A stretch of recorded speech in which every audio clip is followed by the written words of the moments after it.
말씀드렸죠. 존 로스가 중국에서 성경을 이렇게 한글로 번역을 했고, 또 일본에서는 이수정이 이제 그 한글 성경을 번역을 했습니다. 그리고 이 성경을 들고 다니면서 그 뭐 나눠주기도 하고, 또 이거 판매하는 사람들이 있었어요. 그 사람들 뭐 권서인 혹은 또 뭐라도 매도인 뭐 이렇게 이제 부르기도 했거든요. 그 중에 한 사람이 누군가 하면 서상윤이라는 사람이 있습니다. 혹시 들어보셨어요? 서상윤 이름 들어본 것 같죠? 당시에 이제 서상윤이라는 사람이 있었는데, 이 사람이 어디에 사는 사람이냐면 저기 서북 쪽에 있는 함경도 쪽에 이제 개성 그쪽에 있는 사람인데, 중국의 그 인삼 말고 홍삼 판매하는 사람이었어요. 중국에 이제 장사를 하다가 그 선교사님을 이제 만나게 된 거죠. 그래서 서상윤 씨가 선교사님을 만나서 복음을 듣고, 그래서 이제 이제 성경을 나눠주고 또 판매하고 이제 그런 일을 이제 하기 시작했습니다. 그래서 열심히 다니면서 뭐 그 일들을 하고 이제 교회를 하나 이제 세우게 되거든요. 그 교회 이름이 제가 정확하게 뭔지 모르겠는데 정동교회인가 뭐 소래교회인가 교회를 세웠는데, 그 교회에서 이제 장로님을 두 분을 뽑게 돼요. 장로교회인데요. 그래서 장로님을 두 분을 뽑는데 이제 두 분이 선출이 됩니다. 그 중에 한 사람은 그 쉽게 말해서 그 왕족 출신의 사람이 장로로 뽑히고, 또 한 사람이 누가 뽑혔는가 하면 서상윤이 아니고 서상윤의 동생이 장로로 뽑힙니다. 그리고 서상윤의 동생은 장로로 뽑힌 뒤에 나중에 이제 또 선교사님들한테 신학을 배워서 최초의 이제 한국의 목사가 돼요. 목사들 중에 한 뭐 몇 명의 목사가 최초로 이제 배출이 되는데, 그 중에 한 사람이 서상윤 씨의 동생입니다. 서상윤은 왜 장로로 안 뽑혔을까요? 그만큼 당시에 열심히 복음 전하고 했는데. 그러니까 신분이 좀 상인이니까. 서상윤 동생이 장로로 뽑혔는데요. 동생은 안 알려져서 잘. 축첩 때문에 그래요. 첩이 있었어요. 그러니까 이게 참 이제 그 당시에 이제 한국의 어떤 현실을 보여주는 건데, 우리 아는 것처럼 당시에 한국은 어땠는가 하면, 특히 이제 우리 한국에는 4개의 계급이 있었잖아요. 뭐 이렇게 양반이 있는가 하면 또 중인도 있고 또 상인도 있고 이제 노비 천민이 있는데, 특별히 이제 가난하고 힘들게 사는 사람들은, 제가 이런 얘기하면 좀 미안하긴 한데, 딸을 팔아요. 어릴 때. 그래서 이 딸을 시집 보내는 조건으로 이제 파는 겁니다. 이 집에 이제 팔아서, 이 딸은 뭘 하는가 하면 이제 어릴 때 가잖아요. 어릴 때 가서 그 집에 청소하고 빨래하고 그런 일을 해요. 그러다가 이제 나이가 15세에서 17세 정도의 나이가 되면 결혼을 합니다. 근데 이제 이쪽 남자 입장에서는 생판 모르는 여자 어릴 때 와가지고 막 청소하는 이거 자기 아내가 되는 거잖아요. 그래서 이 남자가 별로 안 좋아했어요. 그래서 또 다른 사람하고 결혼하고 첩을 두고, 이런 일이 당시에 한국에 비일비재했습니다. 서상윤도 본부인이 있고 이제 첩이 있었던 거예요. 그런데 이제 당시에 만연한 어쩌면 한국의 이제 그런 모습이었는데, 이제 투표하면서 선교사님들 사이에서 이게 하나의 큰 이슈가 되어버린 겁니다. 장로로 뽑아야 되나 말아야 되나. 서상윤 입장에서는 그렇다고 본부인을 버릴 수도 없고, 그죠? 본부인을 이제 뭐 제공을 해주는데 살기는 이제 첩과 살아요. 근데 본부인을 이제 그렇게 만나서 이제 결혼을 하게 되고 이렇게 됐는데, 그 뒤에 이제 예수님을 믿었잖아요. 그러면 지금 버려야 되느냐, 이제 그 문제가 된 거죠. 그래서 그런 논란이 있었답니다. 당시 선교사님들도 어떻게 해야 되느냐, 결국은 장로로 뽑지를 않습니다. 그런 이제 일 때문에. 그래서 이제 서상윤 장로가 안 됐죠. 집사로 이제 남게 됩니다. 어떻게 생각하면 당시 한국의 한편의 문화를 보여주면서도 또 기독교가 교회를 세우고 조직을 갖추어 갈 때 나름대로 원칙을 가지려고 엄청나게 애썼다는 것을 볼 수가 있습니다. 당시에 서상윤은 한국 교회, 초대교회의 역사에서 대단한 인물이었거든요. 복음 전하고 했던 인물인데, 하여튼 그런 일이 있었습니다. 성경 번역과 관련해서 권서인 하면 그런 일을 했습니다. 소래교회 맞네요. 서상윤이 이제 세운 교회가 소래교회였습니다. 우리 그 순천에 갔을 때요, 그 가신 분들은 기억하겠지만 우리가 가서 이렇게 그 안내를 받았거든요. 안내를 받았는데 우리 말고 한 팀이 더 왔습니다. 7명 남자분하고 소래교회 교인들이 왔어요. 그때 왔습니다. 갑자기 생각이 나가지고. 그리고 이제 그 알렌 선교사가 1884년에 그 한국에 들어오게 됐거든요. 근데 알렌 선교사가 들어와가지고 그 민비의 그 뭐 동생인가, 그러니까 민영배라고 하는 사람이 있는데요. 그 사람이 뭐 무슨 우리나라에 무슨 정변이 있었나 봐요. 뭐 그러니까 우리나라에 뭐 일이 많았잖아요. 그러니까 두 파가 나눠 싸우다가 칼에 맞았어요.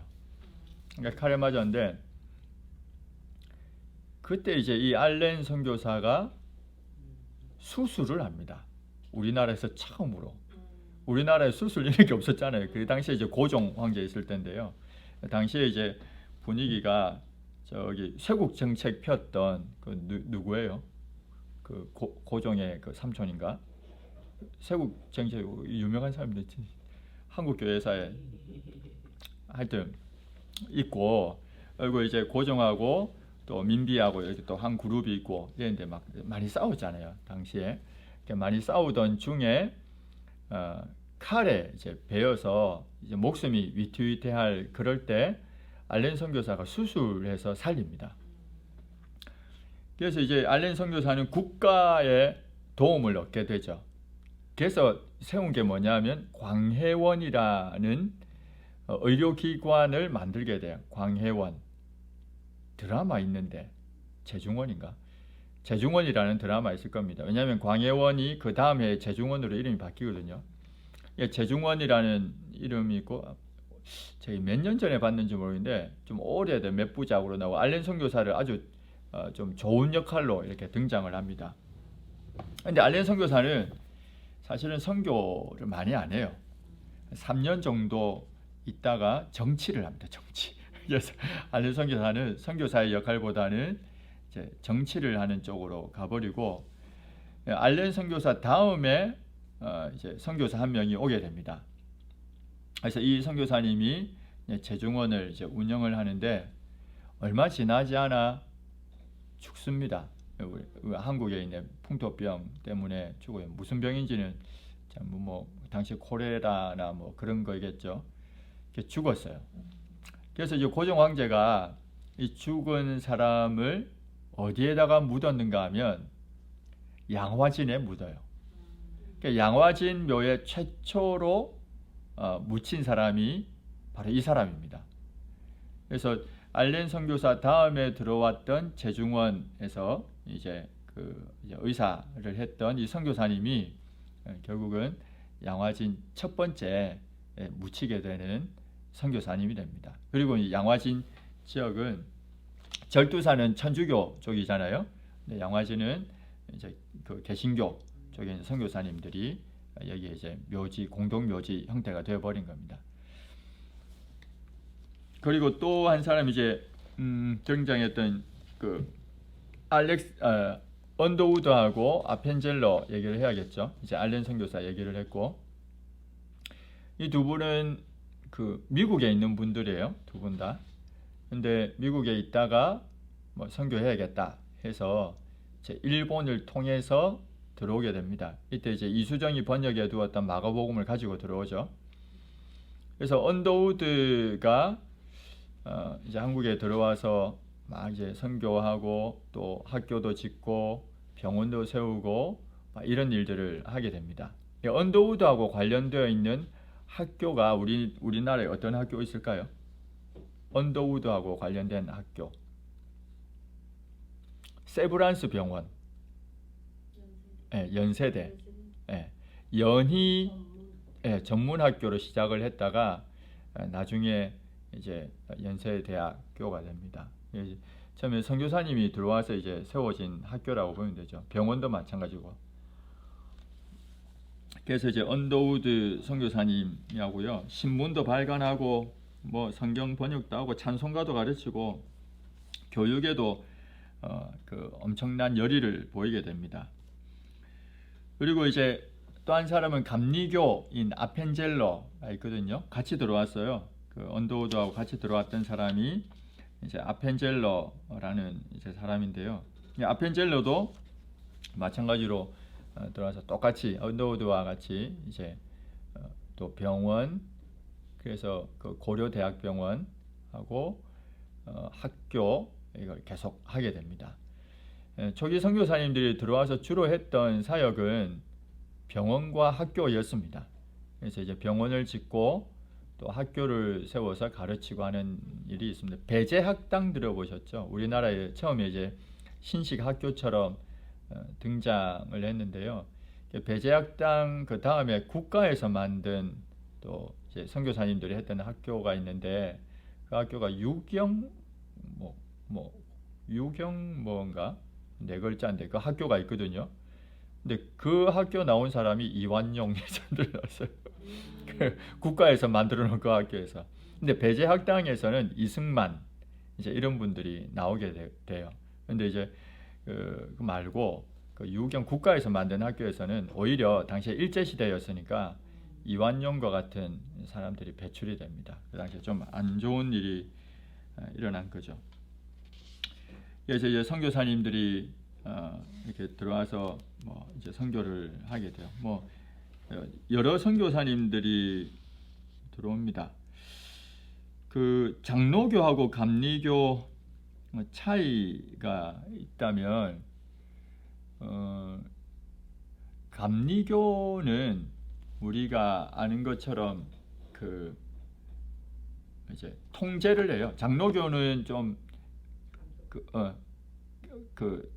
뭡니까? 장로님 지역 교회가 있어서 장로님을 세우고 이렇게 이제 조직을 하잖아요. 감리교는 감독이 있어가지고 그 로마 천주교하고 비슷하다고 보면 됩니다. 그렇게 이제 지휘하는 그런 이제 교파입니다. 토착화 문제는 이런 기독교가 한국에 들어왔을 때 한국이 어떻게 이걸 받아들였느냐 이런 문제인데요. 한 예로 조상 제사 문제, 이건 아주 조금 우리가 많이 지금도 좀 문제가 될 수가 있는데 이걸 어떻게 볼 거냐라는 거였어요. 그래서 조상 제사를 이 민족의 문화로 인정하자, 그렇게 해서 받아들이자, 선교사님들 중에 이렇게 주장하는 분이 있었고요. 또 어떤 분은 아니다, 이 조상 제사는 결국 우상 숭배와 연관된다, 이렇게 이제 주장하는 분이 있습니다. 그래서 조상 제사 문제 가지고도 이렇게 또 선교사님 의견이 나뉘기도 했어요. 근데 사실은 토착화 문제에 있어서 중요한 건 그래도 성경이 그 어떤 뭐 이거 조상 제사 문제나 이런데 원리가 돼야 되잖아요. 성경에서 어떤 이야기를 하는가, 그러니까 찾아서 해야 될 문제이기 때문에 결국은 조상 제사를 폐지하게 됩니다. 그래서 이 때문에 일이 엄청 많았어요. 제상 문제로 천주교에서 많은 사람들이 죽었거든요. 초반에 그 뭐 병인 양용가, 신묘 양용가, 뭐 그게 다 제사 문제였거든요. 천주교가 제사 안 지낸다 이래서 막 다 죽이고 그랬잖아요. 수많은 사람들을. 이제 그런 문제들이 당시에 일어났음에도 불구하고 이 문제를 기독교는 끝까지 이제 견지해 가기 시작합니다. 성경을 바탕으로 해서 토착화 이야기할 때 우리 한국이 가지고 있는 문화에다가 기독교가 들어왔다 이렇게만 생각하시면 안 되고요. 기독교가 들어올 때 복음이라고 하는 큰 원리 아래서 한국이 가지고 있는 문화들 가운데 어떤 건 받아들이고 어떤 것은 받아들이지 않고 이런 일이 이제 초창기부터 일어났던 겁니다. 그래서 초창기부터 이런 문제가 많았죠. 축첩제도 아까 얘기했던 서상윤 사건도 내나 그런 사건입니다. 어떻게 보면 모두가 다 뭐 그렇게 살아왔는데 했지만 기준을 가지고 이렇게 정한 거죠. 그 당시에 이런 일들이 많았습니다. 당시 사이에 그 선교부 간의 연합 활동은 이미 한번 말씀을 드렸고요. 서로 이제 연합해서 교파들이 안 싸웠어요. 장로교나 뭐 호주에서 오신 분이나 캐나다에서 오신 분들이나 선교하는 문제로 교파를 나누고 그 지역 안에서 싸우고 이런 일이 없이 조정을 잘했습니다. 네비우스 선교 정책 들어보셨죠? 그런 형태로 실제로 일어나게 된 겁니다. 그래서 이 선교사님들이 한국 근대화에 많은 영향들을 끼치게 됩니다. 첫 번째는 이제 자본주의의 정신을 고양하게 됐어요. 기독교가 들어오면서 이제 조금 바뀐 게 있습니다. 한국에 당시에 어떤 게 바뀌었는가 하면 근면 성실하게 열심히 일하는 문화로. 그러니까 기독교라고 하는 종교가 들어왔을 때 한국에는 경건하게 열심히 일해서 그래서 돈을 모으는 그런 문화가 됐어요. 그러니까 자본주의는 결국은 이렇게 이제 자본이 모아지게 되면 이것 가지고 이제 그 나라를 또 운영을 하거나 이제 그렇게 되는 거잖아요. 근데 그 자본도 일한 사람의 몫이 되고 심은 대로 뭐 거둔다 이런 형태로. 그래서 자본주의 정신이 고양되기는 했습니다. 초창기에. 근데 문제가 없지는 않았어요. 어떤 문제가 있는가 하면 우리가 성경에서 생각할 때 꼭 성경이 자본주의냐 이렇게 이제 질문을 한다면 꼭 그렇지는 않다라고 이야기합니다. 왜냐하면요, 성경은 자본을 이렇게 모아가지고 무조건 모으고 자기 것을 삼고 소유할 수 있도록 하는 게 자본주의잖아요. 근데 성경은 그렇게만 이야기하지 않잖아요. 그렇게 모아서 어떻게 하라고 합니까? 나눠주라고 이야기하잖아요. 나눠주고 있는 것으로 족한 줄 알고 하나님의 은혜로 알아라 이렇게 이야기하는 게 성경 이야기잖아요. 근데 한국에서는 이 하나만 받아들였던 거예요. 초창기에. 그래서 문제가 많이 생겼죠. 실제로. 그래서 자본주의라고 하지만 오늘날 이제 민주화 운동을 하는 많은 사람들이 이 자본주의하고 기독교, 개신교를 하나로 묶어서 개신교 자체를 싫어하는, 배척하는 일들이 많이 일어납니다. 노동운동가들 중에는. 근데 왜냐하면 이 당시에 이제 같이 이렇게 접목이 됐기 때문에 한국에 들어올 때. 근데 성경은 실제로 그 얘기하는 게 아닌데, 어쨌든 그래도 자본주의 정신을 고양을 하게 된 거죠. 또 하나는 미신적인 세계관이 타파됩니다. 우리가 아는 것처럼 그 과학 미신 이걸 이제 구분을 할 때요, 자연 법칙 또 미신 이 관련해 가지고 한국에는 미신의 영향이 엄청 컸습니다. 초창기에 뭐 다 아시겠지만 뭐 나무에 신이 깃들여 있다라고 이제 생각을 하고 그 나무에다가 뭐 주렁주렁 달기도 하고 또 그 나무 안에 뭐 이렇게 기도하면 더 잘 들어준다 뭐 그런 게 있는 시대였잖아요 당시에. 근데 이런 문제에 있어서 이제 기독교가 이러한 미신주의를 이제 타파해 나가기 시작합니다. 들어오면서. 그래서 여기에서 실제로 미술, 뭐 음악, 또 뭐 자연과학 이런 학문들을 배워가면서 이게 미신이구나라는 걸 처음에 이제 좀 깨닫게 되는 일이 이때 생겨나게 됩니다. 교육이 시작됐으니까. 또 하나는 신분 차별을 타파하게 됐습니다. 특별히 이제 여성 문제가 심각했고요. 물론 이렇게 네 개로 나누어져 있었던 이 계급, 자체는 그 가보병정인가 그때 사실은 우리나라에서 폐지를 해요. 신분제를 폐지하게 됩니다. 신분제를 국가에서 법으로 폐지를 했지만 폐지가 되나요? 폐지가 안 되죠. 그래서 그게 오랫동안 계속 유지됐던 거예요. 사회 속에는. 폐지된 가부병정이 아마 1895년 아마 이때쯤 될 건데요. 1890년 후반, 1900년 전 이때 일어났을 텐데 법으로는 폐지했지만 여전히 신분제는 남아있고 특별히 여성의 문제는 아주 심각했습니다. 근데 이런 가운데에서 이제 기독교가 들어와서 이게 폐지가 되기 시작해요. 그래서 한 예를 들면 백정에 관한 이야기가 실제 있는 이야기들이 있습니다. 당시에 백정은 천민 계급 중에서도 천민을 7개로 나누는데요. 그 중에서도 가장 아래 단계에 있는 천민이 백정이었습니다. 백정은 상투도 이렇게 못했어요. 그러니까 백정의 자녀들은 또 백정이 돼요.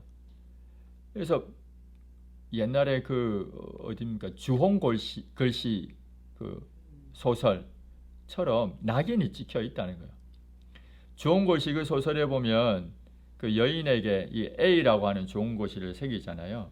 간음했다고 어들티라고 하는 그 약자를 이렇게 새겨둬요. 그게 그 소설입니다. 이 여인이 사실은 어떤 목사하고 이렇게 해서 이제 아이를 사생아를 낳게 됐는데, 그런데 이 여인은 그 남편이 누군지 얘기 안 하고 아이를 열심히 이제 키우려고 하다가 결국은 완전 낙인 찍힌 인생을 살아가는 게 주홍글씨 소설이잖아요.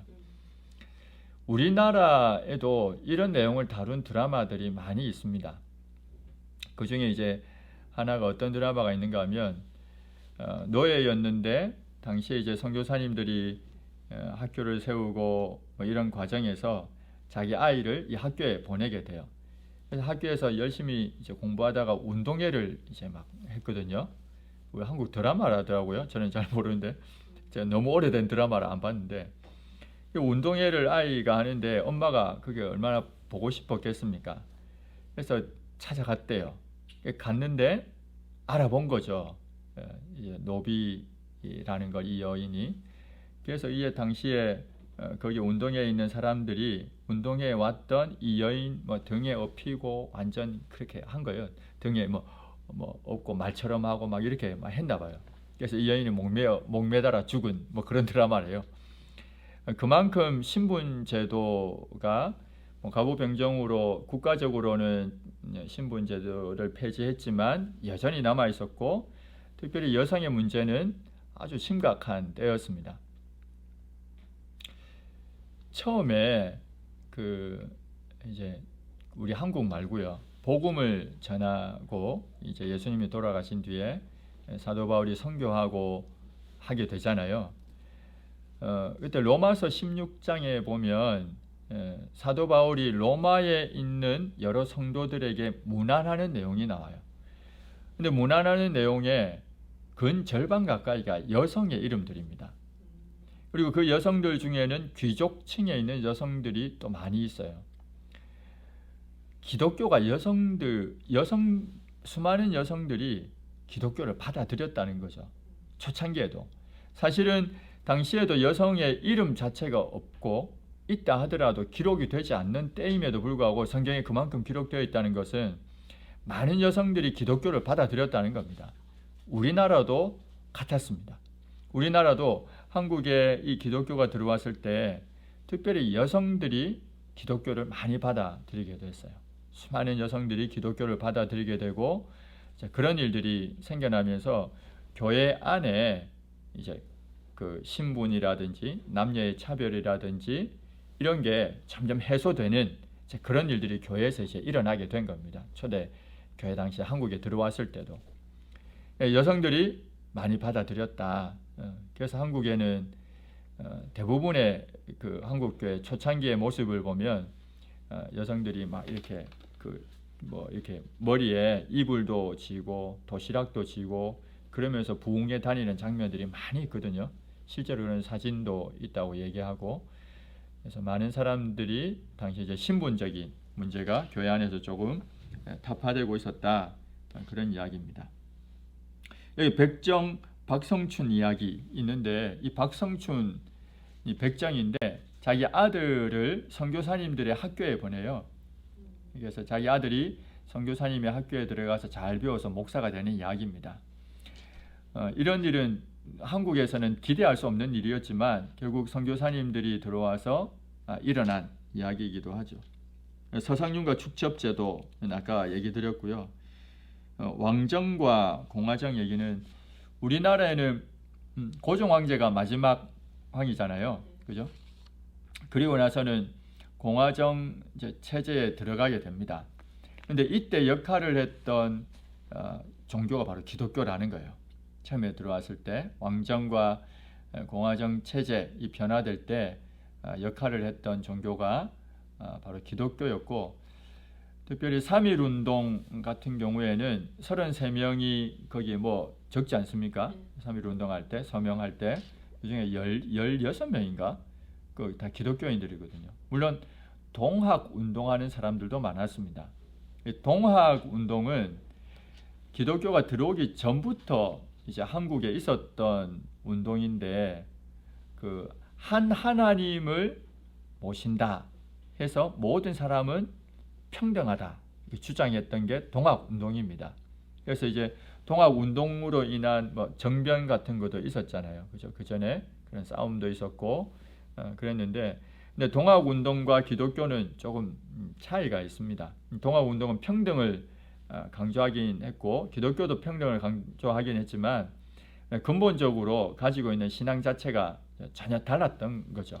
그래서 실제로는 기독교들이 나라의 발전에 기여를 하게 되는 거죠. 동학보다는. 그런 일들이 일어나게 됐습니다. 또 하나는 이제 민족주의와 기독교 이야기인데요. 기독교하고 이 민족주의하고 같이 묶어서 가는 이야기입니다. 이렇게 된 배경은 3.1운동하고 일제탄압 때문에 더 나타난 거예요. 그래서 기독교를 민족주의하고 같이 이제 엎는 거죠. 엎어서 일본을 배척하는 그런 형태로 기독교가 나타나게 된 겁니다. 초창기에. 그래서 이건 안 좋은 형태죠. 안 좋은 형태인데 어쩔 수 없는 어떤 사회적인 그런 이제 그 환경 배경 때문에 나타난 게 기독교하고 민족주의가 같이 연결되어 있었다라는 겁니다. 당시에 그랬습니다.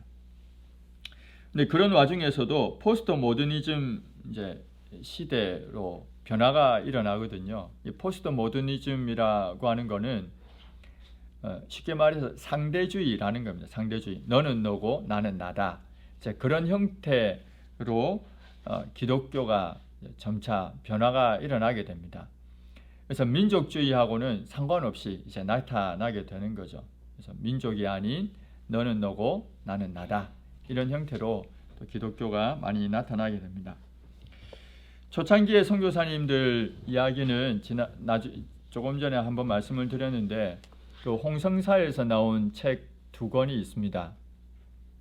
하나는 양화진 열전이라는 책이 있고요. 또 하나는 초기 선교사 이야기라는 책인데 지금도 아마 그 책이 발간되고 있는지는 잘 모르겠습니다. 근데 좀 오래된 책이긴 해요. 두 개 다 오래된 홍성사에서 나온 오래된 책인데 거기에 보면 선교사님들에 대한 재밌는 이야기들이 많이 있습니다. 한 예로 우리나라의 크리스마스 실 있잖아요.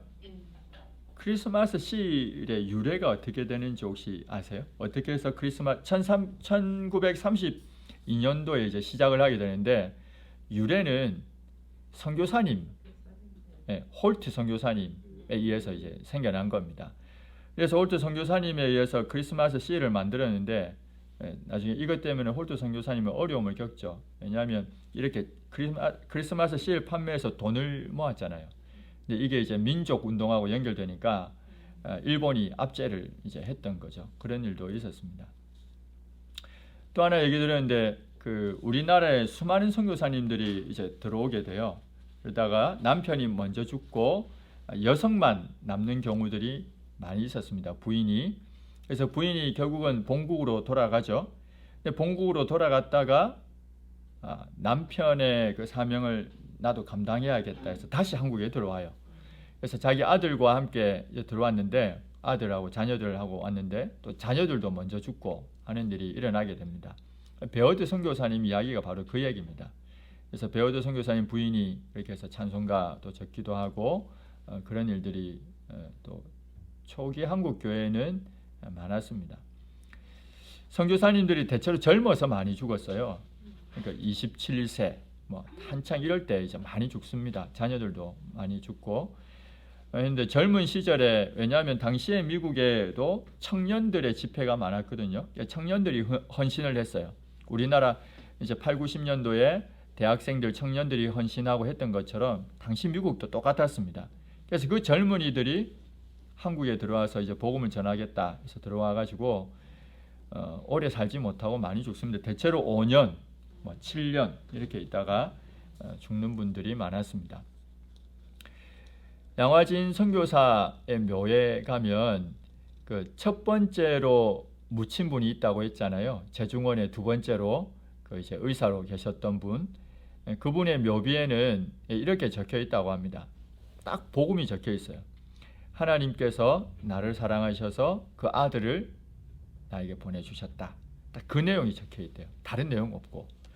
그러니까 선교사님들이 자신의 묘비명에 어떻게 새길 것인가 할 때 오히려 거기에도 복음을 싣고 있는 내용들을 볼 수가 있습니다. 최초로 묻혔던 분은 그 내용으로 싣습니다.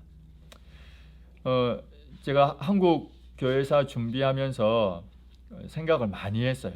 왜냐하면 한국 교회사는 사실은 그냥 역사 이야기이기 때문에 읽으면 그만이거든요. 뭐 책 한 권 읽으면 그만인데, 그래서 생각을 한 게 뭐였냐면 양화진을 한번 가야겠다. 3번 수업 중에 2번 하고 1번 가야겠다. 이렇게 하고 제가 교무위원회에다가 건의를 한 거였어요. 그랬더니 교무위원회에서는 그러면 순천에 가자. 그래서 야유회를 가게 된 겁니다. 그래서 야유회를 가되 순천에 있는 기독교 역사 박물관이 있으니까 갔다가 우리 야유회하자.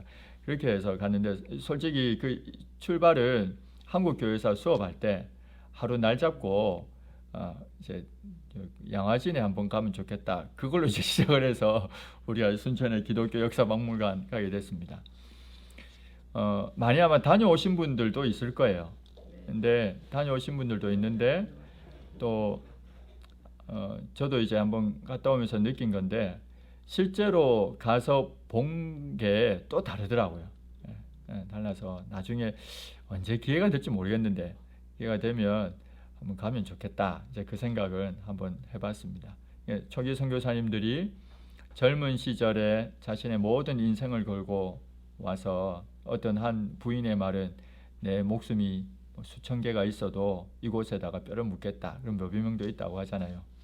이제 그런 내용들을 보면서 당시의 선교사님들이 어떤 마음으로 이 한국에 와서 복음을 전했는가, 그걸 아마 들여다볼 수 있는 또 그런 시간이 되지 않을까, 그런 생각도 한번 해봤습니다. 혹시 질문 있으십니까? 오늘은 여기까지 할 텐데요. 다음 주부터는 이제 우리 1907년도에 있는 대부흥 이야기, 또 3.1 운동 이야기, 그런 얘기들을 조금 하게 될 겁니다. 중요한 사건들 이야기들을. 대부흥에 관한 이야기들은 책도 엄청 많아요. 그 관련된 책이 한번 읽어보시면 또 아마 도움이 안 되겠나 하는 생각을 합니다. 질문 없으시죠? 오늘은 여기까지 하고 제가 마치도록 그렇게 하겠습니다. 제가 한번 기도하겠습니다. 하나님 아버지 감사합니다. 우리 한국의 초기 선교사님들이 들어와서 복음을 전했던 수많은 이야기들을 우리가 여러 책을 통해서 때로는 읽기도 하고 또 보기도 합니다. 지금 생각해 보면 당시에 있었던 그런 선교사님들의 헌신 열정, 이런 것들이 한국 교회에 얼마나 많이 남아 있나, 이 생각을 다시 한번 하고 또 돌이켜 보게 됩니다. 그분들에게 있어서 자신의 생명을 걸고서까지 복음을 전하게 한 것은 그 복음의 능력 때문이었음을 우리는 잘 알고 있습니다. 하나님 오늘날 우리 한국교회가 다시 한번 복음의 능력을 또 회복하고 또 그 복음의 능력을 가지고 우리 삶을 살아갈 수 있도록 주님 인도해 주시기를 간절히 소원합니다. 감사합니다. 예수님의 이름으로 기도합니다. 아멘.